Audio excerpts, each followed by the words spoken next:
यार रमेश, क्या बताऊं, धंधा तो एकदम मंदा है। वे तीनों गांव के पुराने बरगद के पेड़ के नीचे बैठे थे। विनय का स्वाद संगम ढाबा, जो कभी पूरे क्षेत्र में मशहूर था, आजकल खाली पड़ा रहता था।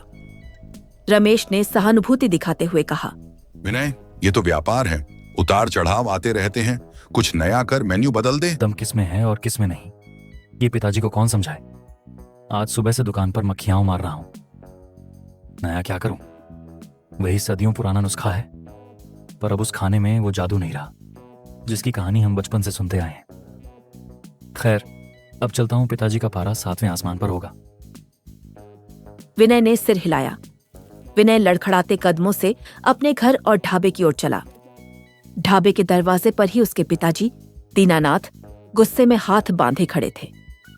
दीनानाथ जी का चेहरा, जो कभी मुस्कान के लिए जाना जाता था, अब चिंता और क्रोध से तमतमाया हुआ था। कहाँ था नालायक, तेरी आवारागर्दी खत्म नहीं होती। ढाबा खोलने का समय हुए 1 घंटा हो गया और तू अभी तक घूम रहा है। वैसे भी अब यह नौटंकी ज्यादा दिन नहीं चलेगी। कुछ दिनों में यह ढाबा बंद करना पड़ेगा। बंद? क्यों पिताजी, ये तो हमारी पुश्तैनी दुकान है, इसे कैसे बंद कर सकते हैं? पुश्तैनी, चाहे पुश्तैनी हो या आसमान से उतरी हो, बिना पैसे के कोई चीज नहीं चलती। पिछली पीढ़ियों ने नाम कमाया था, पर इस पीढ़ी ने केवल घाटा। सुन बेटा, जब तक तेरे परदादाजी रामशरण और तेरे दादाजी हरिप्रसाद थे, तब तक यह दुकान चलती नहीं थी, दौड़ती थी। परदादाजी ने इस दुकान को बनाया था और उनके हाथ के खाने में ऐसी बरकत थी कि अच्छे अच्छे लोगों की बीमारियां तक ठीक हो जाती थी। और तेरे दादाजी, उन्होंने तो कभी किसी गरीब को अपने दरवाजे से भूखा नहीं जाने दिया। हर किसी को पेट भर के खाना खिलाया, चाहे जेब में पैसा हो या ना हो। लेकिन जब से वे दोनों गए हैं, तब से इस दुकान की वो शोभा, वो आत्मा चली गई है। अब तू जल्दी से जा और काम कर, वरना ये ढाबा सही में बंद हो जाएगा। दीनानाथ का गुस्सा दुख में बदल गया। वे आगे बोले। उनकी आवाज में उदासी थी। विनय उदास मन से दुकान का काम करने लगा, पर उसके दिमाग में दादा परदादा के खाने का रहस्य घूम रहा था। शाम ढलते ही काम से फुर्सत पाकर विनय ने सोचा कि अब वह घर नहीं रुकेगा। अब इस घर पर रहा तो यही पिताजी मेरा दिमाग खराब करके रखेंगे। मैं जा रहा हूं, जरा रमेश से मिलकर आता हूं। वह कुछ ही दूर गया था कि उसने देखा, दूर पीपल के पेड़ के नीचे रमेश, आलोक और एक तीसरा लड़का करण अपनी टोली के साथ बैठा हुआ था। विनय उनके पास गया और उत्साहित होकर बोला, रमेश भाई, कैसे हालचाल? भाई, वही दुकान का काम, और पिताजी ने तो हद कर दी है। बोल रहे हैं कुछ दिनों में ये दुकान बंद करनी पड़ेगी। अरे क्या बात करते हो, पूरे गांव को पता है कि जब से तुम्हारे दादाजी गुजरे हैं, तब से तुम्हारी दुकान कुछ खास चल नहीं रही है। क्या करोगे ऐसी खटारा दुकान चलाकर? अपनी जबान संभाल कर बात कर करण।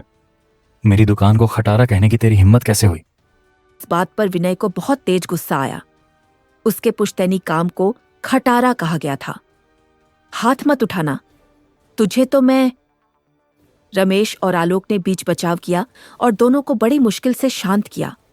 गुस्से से तमतमाता हुआ विनय तुरंत घर वापस आ गया। दरवाजे पर दीनानाथ जी ने फिर डांटना शुरू कर दिया। फिर घूम रहा था, कहाँ गया था? जा दुकान समेट, आज का दिन भी देखते ही देखते रात हो गई और दुकान बंद करने का समय हो गया। दुकान बंद करने के बाद रात में जब विनय को भूख लगी, तो वह खाना पकाने के लिए रसोई में चला गया। वह खाना बनाते बनाते यही सोच रहा था कि आखिर मेरे परदादा और दादाजी खाने में ऐसा क्या डालते थे जो खाना इतना स्वादिष्ट होता था, और साथ ही साथ लोगों की हर तरीके की बीमारियां ठीक हो जाती थीं। खाना खाकर जब वह जमीन पर पैर रखकर हटा, तो उसके पैरों से एक चीज टकराई। उसने देखा कि वहां एक पुराना संदूक रखा है, जिसके ऊपर एक लाल रंग का फटा हुआ कपड़ा रखा हुआ था। वह कपड़ा काफी पुराना था। जैसे ही उसने संदूक के ढक्कन को हाथ लगाने की कोशिश की, तभी संदूक के पास रखी 2 पुरानी छतरी या एक प्रकार का पुराना छाता हवा में उड़ने लगी। विनय यह सब देखकर बहुत हैरान हुआ। अरे, तुम कौन हो? और हरिप्रसाद कहाँ गया? उसने हमें इतने दिनों से बाहर नहीं निकाला। अंदर हमें सांस तक नहीं आ रही थी। दादाजी को गुजरे हुए तो कई दिन हो चुके हैं। मैं उनका पोता हूं। अच्छा, तो विरासत में मिले हैं हम तुम्हें। आप लोग मेरे दादाजी को जानते हो, तो फिर वह रहस्य क्या है? वह औषधि क्या थी जो दादाजी इस्तेमाल करते थे? हाँ, हम तेरे दादाजी को जानते हैं, साथ में तेरे परदादा को भी जानते हैं। हम दोनों की मदद से ही तो वे इतना स्वादिष्ट खाना बनाते थे। हम जादुई क्षत्रियाओं हैं। हम यह तो तुम्हें नहीं बता सकते। इसका जवाब तो तुम्हें खुद ही ढूंढना होगा। क्षत्रियों की आवाज धीमी हो गई। जब उसे अपने सवालों का सीधा जवाब नहीं मिला तो विनय ने दोनों जादुई क्षत्रियों को वापस से संदूक में बंद करके रख दिया। जवाब खुद ही ढूंढना होगा, यह बात उसके मन में गूंजती रही। अगले दिन विनय अपने ढाबे के लिए कुछ सामान खरीदने के लिए गांव की राशन की दुकान पर गया। जब वह वहां सामान खरीद रहा था तभी वहां एक बहुत ही बूढ़ी जीर्ण शीर्ण दादी आई। उनके चेहरे पर भूख और लाचारी साफ झलक रही थी। विनय उनकी हालत देखकर बहुत हैरान और दुखी हुआ। बेटा, बेटा, 2 दिन से कुछ नहीं खाया, इस बुद्धि अम्मा को कुछ दे दे। उसने तुरंत दुकान में से गरम गरम चाय और कुछ बिस्किट के पैकेट खरीदकर उस बूढ़ी औरत को दिए। उसने पूछा। दादी की आंखों में आंसू आ गए। बेटा, मेरा कोई नहीं है इस दुनिया में। अब बस इंतजार कर रही हूं कि कब किसी रात मुझे खाना न मिले और मैं भगवान को प्यारी हो जाऊं। हम बेचारे गरीबों के बारे में कौन ही सोचता है आखिर भला। मैं इस बुढ़ापे में क्या काम करूं? लोग कहते हैं कि भीख क्यों नहीं मांगती, पर यह बूढ़ी आत्मा ये सब नहीं कर सकती। दुख के मारे रोते हुए वह चाय और बिस्किट लेकर वहां से चली गई। विनय यह सब सुनकर बहुत उदास हो गया। घर आते समय भी वह अपने दादाजी के खाने के रहस्य के बारे में सोच रहा था। तभी उसे रास्ते में अपने दूर के काका जी गिरिराज मिले, जो डाकिया थे। गिरिराज काका ने स्नेह से कहा, विनय, तुम बड़े दिन बाद मिले। कहाँ थे इतने दिन से बेटा? नमस्ते काका जी, आप भी तो हमें नहीं मिले इतने दिन से। कभी आइए हमारे घर भी। क्या करूं बेटा, ये डाकिये के काम से जल्दी छुट्टी नहीं मिलती। इन लोगों ने तो रविवार को भी बुला रखा है। हद हो रखी है। लेकिन तुम बड़े चिंतित लग रहे हो, आखिर हुआ क्या?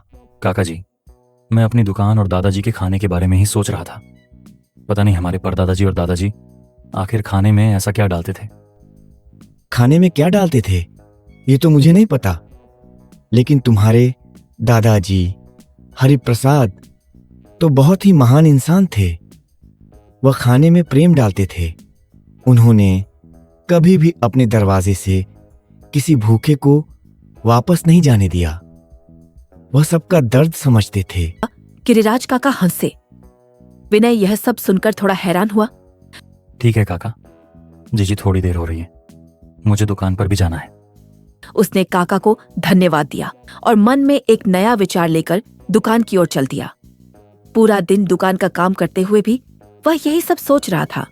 प्रेम, करुणा, दया, क्या यही वह जादुई तत्व था?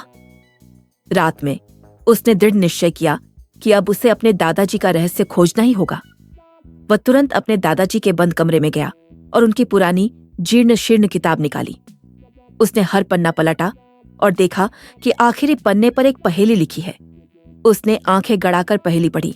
जहां न जाए कोई वहीं मिले अमृतपान, जहां स्वर्ण वृक्ष हो वहीं मिलत तुम्हें अमृतपान, जहां हृदय हो पावन वहीं मिले अमृतपान, जहां हो सेवा भाव वहीं मिले अमृतपान। वह तुरंत उस संदूक के पास गया और दोनों जादुई छत्रियों को बाहर निकाला। उसने उन छत्रियों को पहेली सुनाई।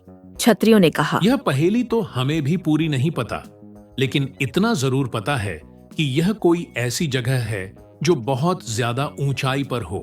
तभी विनय को याद आया कि जब वह बहुत छोटा था तो उसके दादाजी उसे गांव के पास वाली विश्राम घाटी पर लेकर जाया करते थे। वह तुरंत छत्रियों को लेकर उस घाटी पर पहुंचा। वह घाटी बहुत गहरी और दुर्गम थी, जहां कोई नहीं जाना चाहता था। उसने दोनों छत्रियों को पकड़ा और घाटी में कूद गया। वह दोनों जादुई छाते उसे आराम से घाटी के नीचे पहुंचा देते हैं। नीचे का दृश्य देखकर वह अचंभित रह गया। वह जगह बहुत ज्यादा सुंदर थी। वहां कई तरह की अद्भुत जड़ी बूटियां और औषधियां थीं। थोड़ी दूर चलने के बाद उसे वहीं सोने का वृक्ष दिखा, जिसकी बात पहेली में की गई थी। वृक्ष की पत्तियां सोने के जैसी चमक रही थीं। जैसे ही वह उस वृक्ष को छूने के लिए आगे बढ़ा, वृक्ष को छूते ही वह एक अलग ही दुनिया में आ गया। चारों तरफ की जगह बदल गई। वह अब किसी दिव्य लोक में था। उसके सामने एक तेजस्वी तुम परीक्षा में सफल हुए। विनय, तुम्हारा मतलब पंचामृत से है। तुम्हें आखिर वह क्यों चाहिए? मुझे यह इसलिए चाहिए ताकि मैं गरीब लोगों की मदद कर सकूं। मैं नहीं चाहता कि अगली बार मुझे वह परेशानी और दुख देखने को मिले जो उस बूढ़ी अम्मा के साथ साथ हुआ था। मैं अपने दादाजी की तरह सेवा और प्रेम से लोगों की सेवा करना चाहता हूं। तुम्हारी नेकी और करुणा ही इस अमृत को पाने की कुंजी थी। तुम्हारे दादाजी ने भी यही किया था। खाने का असली जादू उसकी सामग्री में नहीं, बल्कि उसे बनाने वाले के दिल में होता है। यह दिव्य पंचामृत है। पुरानी कथाओं के अनुसार इसे संजीवनी बूटी के अवशेषों से बनाया गया था। यह किसी भी बीमारी को ठीक कर सकती है और हर भोजन को अमृत तुल्य बना सकती है। तुम बहुत ही नेक इंसान हो। तुम जब चाहो तब इस अमृत को यहां से ले जा सकते हो। आज का दिन भी बर्बाद। भोज किस लिए? इतना पैसा कहां से आएगा? हम पहले से ही घाटे में हैं। पिताजी, आज हमारे यहां भोज होगा। गांव के सभी गरीब लोग वापस से यहां पर आएंगे। आज मेरे ढाबे पर सेवा भोज है। कोई भूखा नहीं जाएगा।